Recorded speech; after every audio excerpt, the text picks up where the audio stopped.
And uh, so that's kind of the state of the war. Now, I said they're winning on the ground, which I just described, and they're winning the financial war.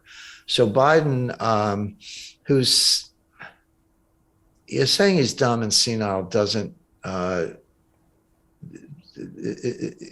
That's not enough. I mean, he's worse than that because when he is temporarily lucid, he's a mean, you know what. So, and he's been pretty much wrong about everything.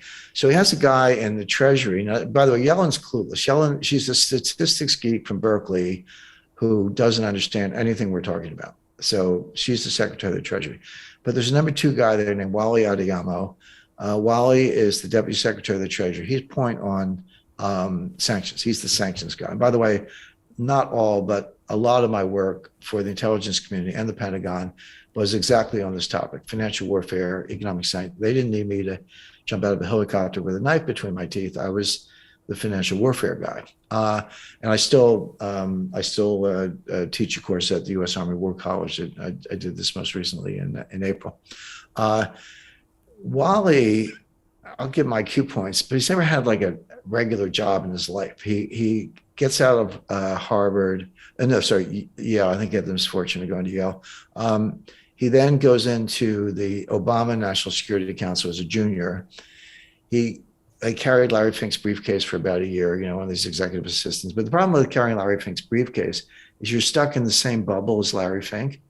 I mean, Larry Fink just talks to people who, agree with him. It's like the Aspen Institute, Davos crowd. So you're not getting any real good information. And then he goes back and is Treasury Secretary. So the guy knows sanctions. I'll give him that. He's slapping them on left and right. I've never seen a more stringent, lengthy array of sanctions in any matter, including Iran in 2012. But he has no idea what he's doing because he doesn't understand the blowback. So let me just give you a couple examples. So say we're going to seize the oligarch assets, those yachts, those bank accounts, those homes in Belgravia. We're taking it all, and they have. I mean, Boris Johnson took a lot of stuff, and some of the yachts have been towed into custody. But what they don't understand is Putin will send him a thank you note. Putin hates the oligarchs. The idea that by hurting oligarchs, you're hurting Putin is nonsense. Putin's base is the military, the intelligence, the Orthodox Church, and everyday Russian people. That's his base. He hates the oligarchs. Now, he's never wanted to take them on. He told them when they put, I forget, the Yukos guy, Kershatsky, I'm not sure of the name, but the head of Yukos, put him in jail.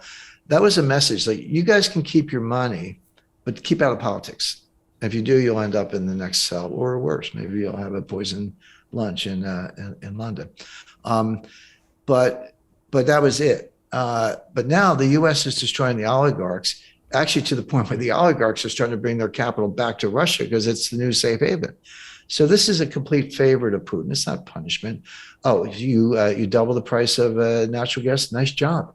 Putin's getting paid for that. The natural gas flow has been diminished at Putin's order, but he's making up in price, but he's losing in volume, and he's still controlling the tap. He's still got his hand on the valve.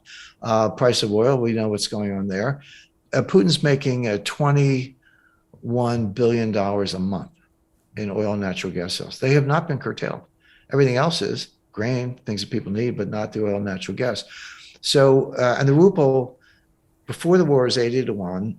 Shortly after when the sanctions were announced, it crashed to 140, came back to 80, then 70. Last I looked, it was like 65 bid, 66 offered. The ruble is too strong.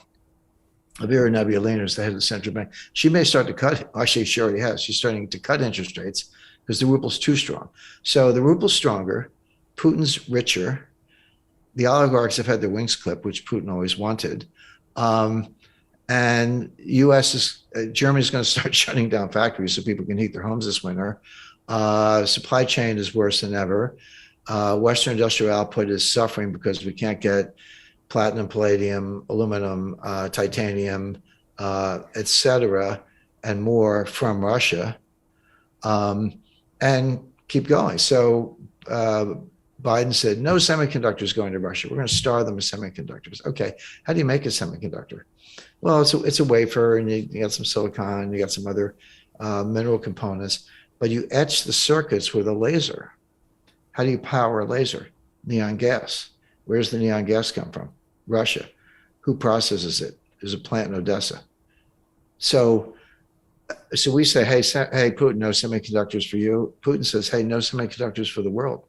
We'll shut down the global semiconductor industry by cutting off the neon gas. You can replace it, but it takes years. That's the point. So so stronger ruble, higher foreign exchange reserves, no diminution of oil and gas revenues, clip the oligarch swings. How many more favors do you want to do for Putin? And that's what Wiley doesn't understand. Yellen's clueless. Biden, he'd be asleep if he were in this conversation. It's pretty pathetic performance by the U.S.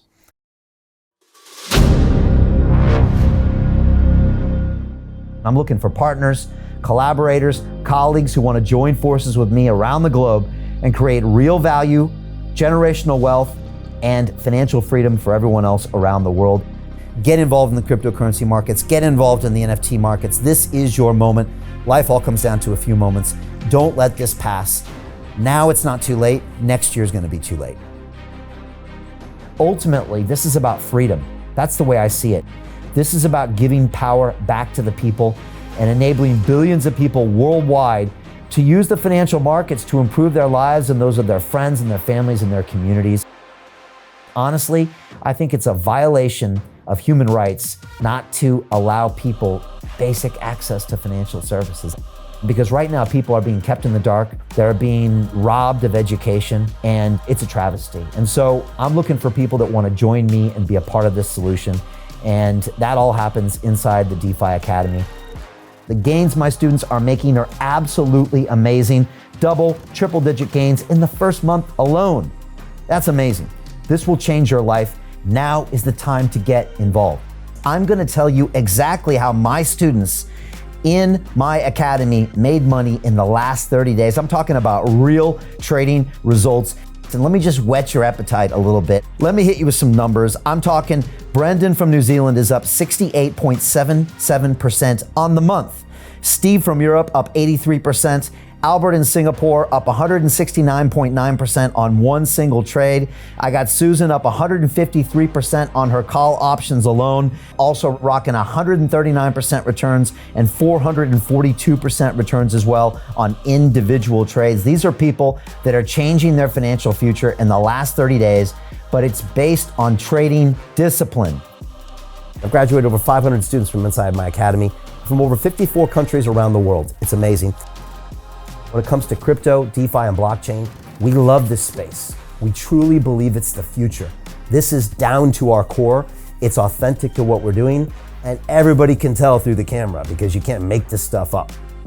If you're watching me now, wherever you are, I implore you, take 60 seconds right now and join my academy. Apply today. Now you've got a chance. Life all comes down to a few moments. What are you going to do? What's the choice that you're going to make?